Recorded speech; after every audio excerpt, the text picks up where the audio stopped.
Yeah, if I can, because a lot of good discussion earlier about just what's happening with demand. I thought I'd just share what we're seeing. I mean, we certainly saw, after the COVID monopoly money was getting handed out, a big spike in demand that has leveled off, but still growing, right? We're going to grow this year versus last year. We think there's a good outlook there.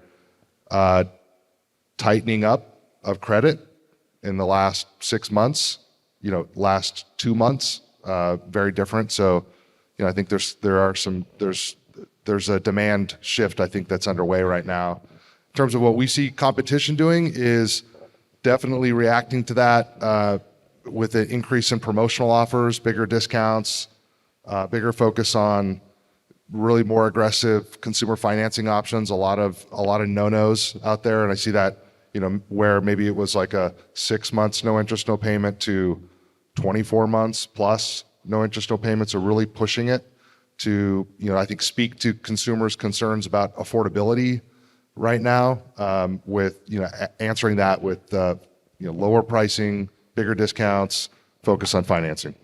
Jeff, anything you want to add to that? I would say, in certain scenarios, more on the interior side of the business, we've seen pressure on job sizes, right? So what potentially used to be a $20,000 sale, now the customer's choosing to go with the $15,000 option. We do see more research going into these projects, right? We all know that inflation's high. We all know that, more than 50% of households in America are reducing their household spending. And so that just puts more scrutiny on the entire process of in making a home improvement decision. And so I'd say, to Chad's point, we see remodelers combating that by, some of the tactics he mentioned.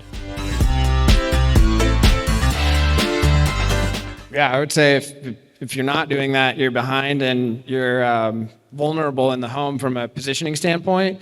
So you have to know, to Chad's point earlier, he talked about what is the consumer thinking, how is the consumer dimensioning their decision based on a myriad of criteria.